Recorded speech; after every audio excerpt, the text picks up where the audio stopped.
Здравствуйте, дорогие друзья! Надеюсь, все отлично отдохнули на праздниках и готовы заняться приятной работой.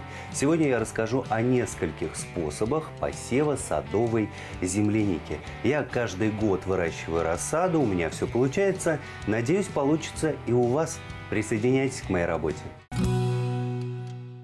Почему же стоит выращивать свою рассаду, спросите вы? Ну, во-первых, рассада на садовых рынках сейчас стоит очень недешево.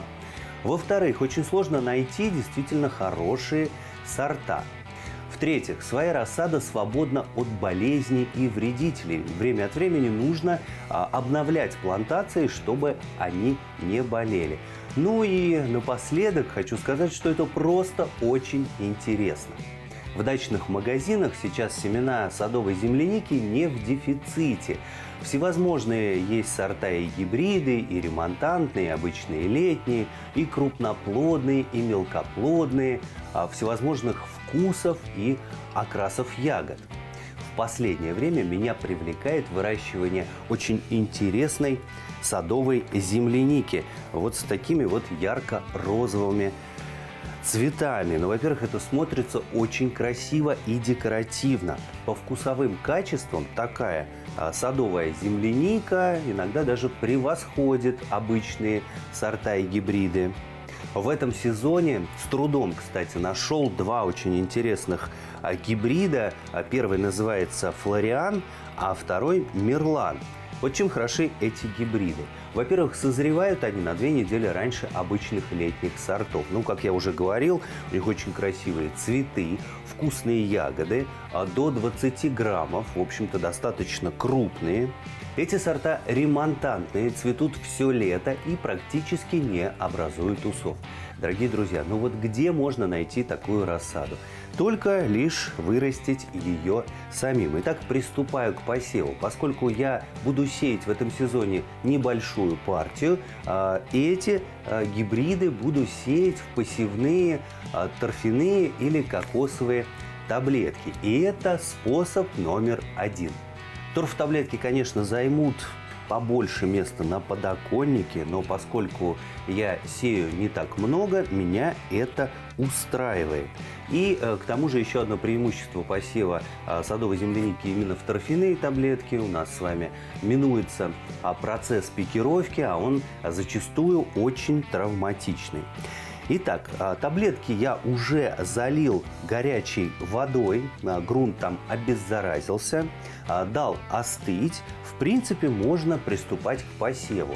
Биологическим фунгицидом не обеззараживал, поскольку отправим наши посевы в холодильник на стратификацию, но об этом чуть попозже. А бактерии при такой температуре работать не будут.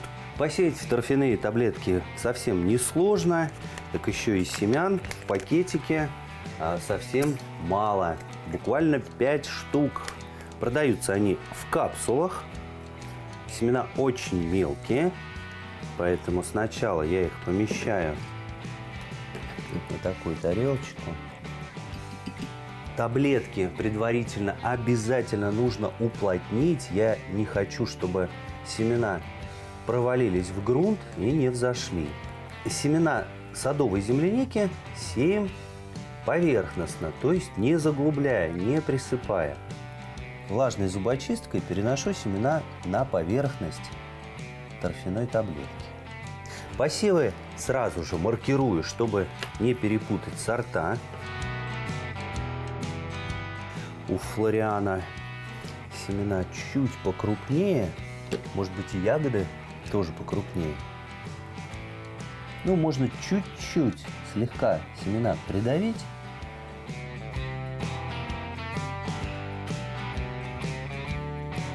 Как вы, наверное, уже обратили внимание, дорогие друзья, таблетки я разместил в обычном пластиковом контейнере, которые сейчас продаются во всех отделах пластиковой посуды. Также есть у меня и крышка, которой, собственно, сейчас и накрою свои посевы. Она достаточно герметичная, поэтому сверху нам в обязательном порядке нужно сделать отверстие для воздухообмена. Иначе грунт очень быстро закиснет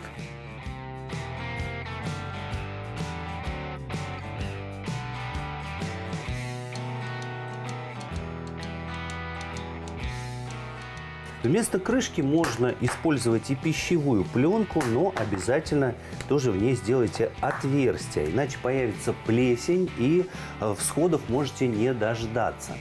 Если вдруг увидели хоть малейший намек на плесень, то обработайте прям в срочном порядке все ваши посевы раствором фурацилина. 1 таблетка на 1 литр. Но помните, что фурацилин нужно разводить в горячей воде. Итак, с посевом разобрались, здесь все просто, а вот что с посевами делать дальше? И вот здесь мнения садоводов кардинально разделились. Одни предлагают провести процесс стратификации, причем достаточно серьезный. А в начале посева нужно отправить в то место, где температура держится 0 плюс 1 на пару дней. Затем на месяц поместить в холодильник, например, где температура плюс 3, плюс 5. И, в общем-то, также плавно выводить семена до комнатной температуры.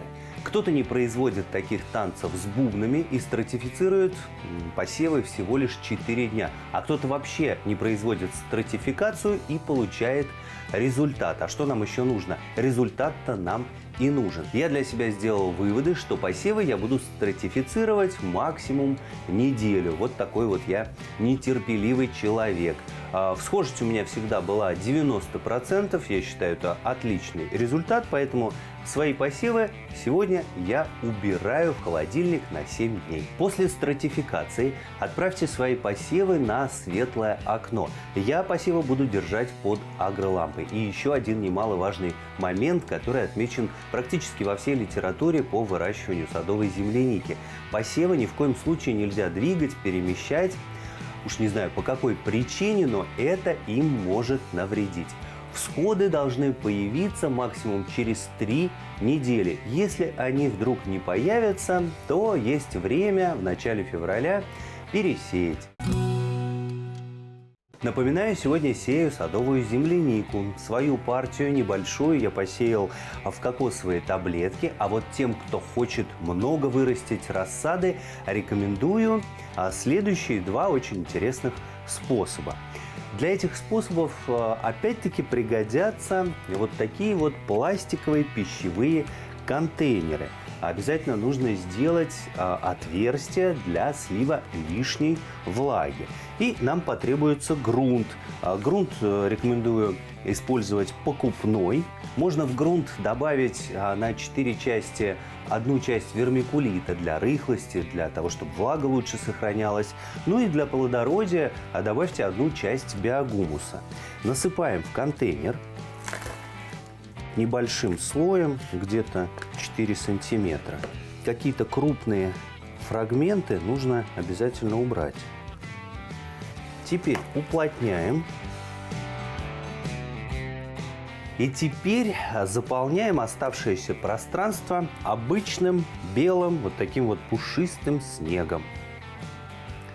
Также снег уплотняем.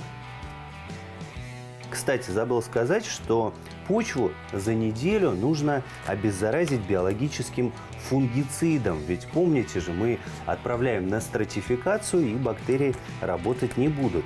Но в принципе можно и обработать биологическим фунгицидом после стратификации. Очень аккуратно сбрызнуть почву из пульверизатора. Снег уплотнили, можно приступать к посеву. Как вы понимаете, на снегу семена будет очень хорошо видно, и вы произведете равномерный посев. Когда растает снег, обязательно посмотрите, хорошо ли промок грунт. Если недостаточно, опустите ненадолго контейнер в емкость с водой. После этого убирайте в холодильник. Есть еще один способ, если не хотите возиться со снегом. Также заполняете контейнер грунтом. Почву также уплотняем. Обязательно ее хорошенько увлажняем.